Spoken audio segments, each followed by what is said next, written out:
What is good, YouTube world? It's Jay Coffee Talk, tapping back in with some more hip-hop news. Now, first off, we have to report some sad news.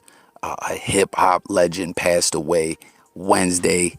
Edward Fletcher, better known in the game as Duke Bootee, passed away at 69 years old.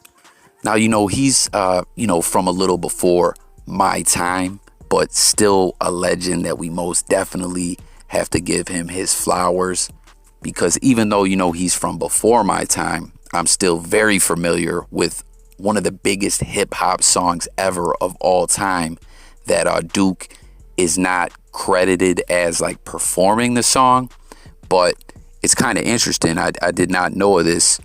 He's credited as a writer and being the brainchild of Grandmaster Flash in the Furious 5, The Message. Which, like I said, even though this track goes way back, of course I know this song. You know what I mean? It's like the Sugar Hill Gang, Rapper's Delight. You know what I mean? Like, it's a timeless classic and goes down in history as one of the biggest rap songs ever. And like I said, I was unaware of this, but even though he's not like credited on the song, he wrote some verses for it. From my understanding, like I said, he's known as the brainchild. Like, he came up with the concept of the song and wrote on it. And then Sugar Hill Records, some kind of A&R or something, someone within Sugar Hill Records was like, yo, this is dope. He's got something here. And, he got with Melly Mel of the Furious 5. And then he wrote some verses. And then, the rest is history. One of the biggest songs ever of all time came out, So this is some real hip-hop history. But Duke passed away at 69 years old of congestive heart failure. Very sad. But it's reported he passed away at home with his family. So rest in peace. Definitely wanted to show some honor and pay some homage to this man, as I love hip hop, and he is an indeed legend. So anyone who catches this video, who's a little older, who's really familiar with a lot of Duke's work, tap in, with your thoughts, memories, songs, whatever. Like, let's talk about it all. As always, them comments are open. Now, moving along to the next story that I wanted to cover. We got to talk about this track by Russ. Yes, we're talking about Russ. I know it's like an ongoing meme or joke within hip hop where people just are always like, Russ taking L's, or Russ is a bozo, or whatever. And I got to say, man, it don't seem like it's a good idea to be talking that way about Russ. As we see, man, his man's ran down on Adam 22 and Smoke Perp and Guap Dad 4000 or whatever his name is. Like, everyone who's always talking about Russ, who's like in the industry, it seems to catch up with them. But he had this banger. Like, when I seen this, because I remember he did a track with Benny the Butcher, one of my favorite artists in the game, a little while back. That was a banger. That was dope. But then today I just, it comes on, I'm just letting videos ride. And this Russ verse just comes in to start the track out. And it was bananas, man. Like, Benny the Butcher and Black Thought are featured on the track. Two of the dopest in the game also. And I didn't even get to their verse, and I was astounded by this song. We gotta hear Wallow from, Gilly and Wallow from $1 Million Worth of Game. We gotta hear his reaction to this song. God, why you go crazy like that, man? Listen, how do you, listen, man, shout out to Black Thought and Benny the Butcher on that, to follow that shit. Shout out to them two great MCs, man. Right. You're now So you heard Wallow, man. He flat out said, Russ, you went crazy on that one. Like, is the beats hard? He's on there with some, hip hop heavyweights, and he really, really shined. Like, I already thought Russ had some talent and, thought he was nice. My son has been a big fan of Russ for a while, so I've been hearing his music for the longest time. But he outdid himself on this one. Like, he was talking all kinds of crazy stuff in that verse. Like, tap in, guys, with your favorite lines, favorite bars from this track. He said something about drop 2 platinum albums in a year, like DMX.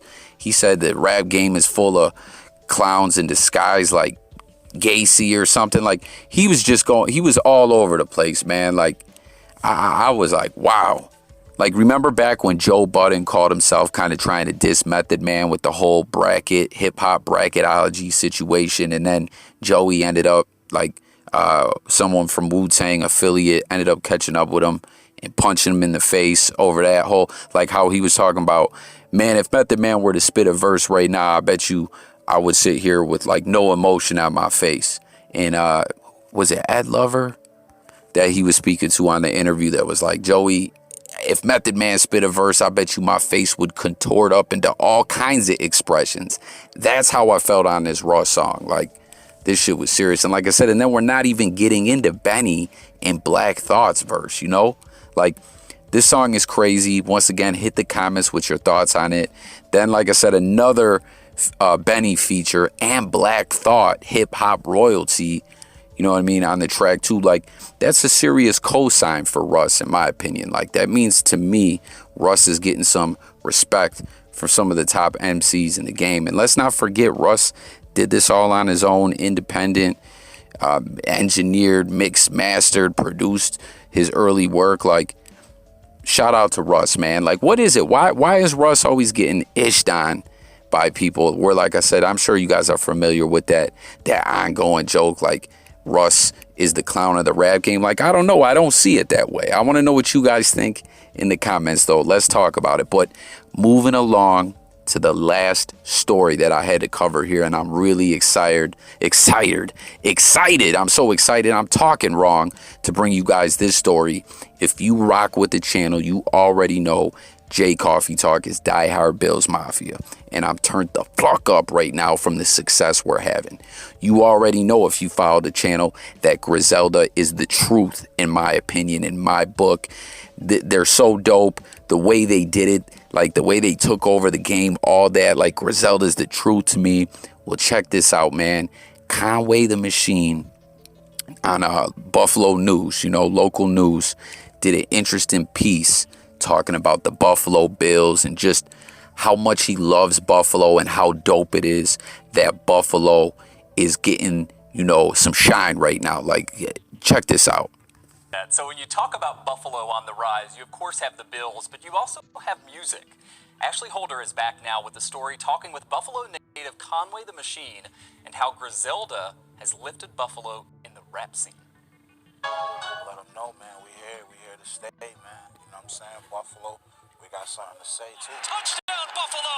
Buffalo hasn't been the most popular city in the States, but it is one that's now on the map. The Bills are on fire, and a couple of Buffalo kids, a.k.a. Griselda, have the rap game on lock. You know, to see, like, you know, the city actually, you know, musically, with us, with Griselda, with, you know, the success of the Bills right now. It should be like motivational, and it should be inspiring people and put that battery in everybody's back, and, you know, it's our time now. Conway the Machine, born and bred in 716, dreamed of being his favorite Bills players like many others. I played in the street, like street ball, stuff like that. I played 11 times. From dreaming about that 91 MVP season to attending his first Bills playoff game 29 years later, life is good. But just like the Bills' rise to fame, same goes for Conway, who started rapping at age 12. You gotta keep at it, you know what I mean, and find a way to navigate through whatever is in your way. You can't let nothing get in your way. Something Buffalo has never let stop them.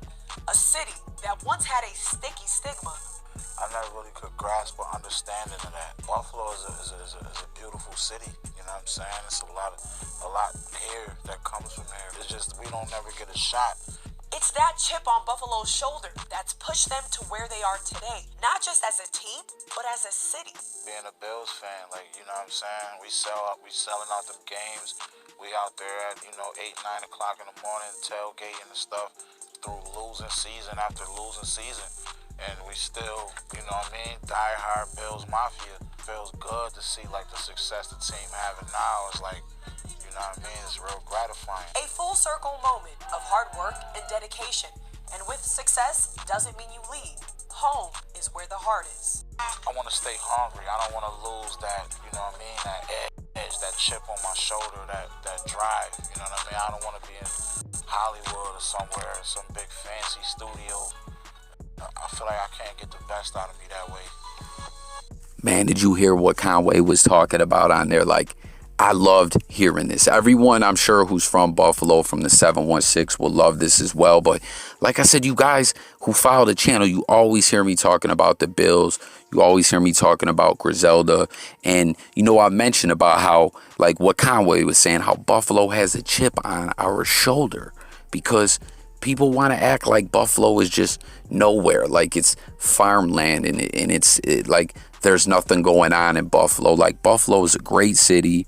You know, it's like I always say, it's so dope that Griselda put Buffalo on the map within hip hop. Like I always say, we already had Rick James, but I mean, you know, and Stevie J, but he's not really from Buffalo. He's from Rochester, but he did some historical things in hip hop. He produced Notorious Thugs, It's Bone and Biggie. You know what I'm saying? Like, there's definitely some hip hop roots in Buffalo, but Griselda as rappers made it official when they really put Buffalo on the map. And, you know, they get much love from everyone in the game, from Wu-Tang to Jay-Z. They were signed with Eminem, Shady Records. We've talked about that on the channel a lot, how that hasn't necessarily worked out the way we wanted to see it. But I don't even want to get back into that on this one. I just want to celebrate, you know, Buffalo getting their shine on, Griselda getting the love and appreciation that they deserve. You know what I'm saying? And the Bills killing it right now. That's another thing, guys. Like, who's with me? Hit the comments if you you know, you feel like my Bills will beat the Chiefs and advance to the Super Bowl. I feel like we will, man, because we just got all this momentum. Like I always talk about on all my videos, everything is about momentum. Football games, life, careers in the rap game. Momentum is everything. Perception is everything. And we have so much momentum right now. We're moving strong. You heard what he said. We already know Bills Mafia is the #1 fan base in football, in sports. And this is just so dope to see. Like, I'm loving this all. And it's dope to me, too, that Buffalo, you know, local news put this on TV. This was leading up to the playoff game, you know what I'm saying, versus the Ravens. They were counting down the last hour to kick off with this Conway the Machine piece on. I thought this was really dope, you know what I mean? So hit the comments, guys, with your thoughts on all this. Thank you for tuning in. It's Jay Coffee Talk. Subscribe, hit the bell if you're new to the channel. Daily videos, music, news, sports, and more. And I'm gone.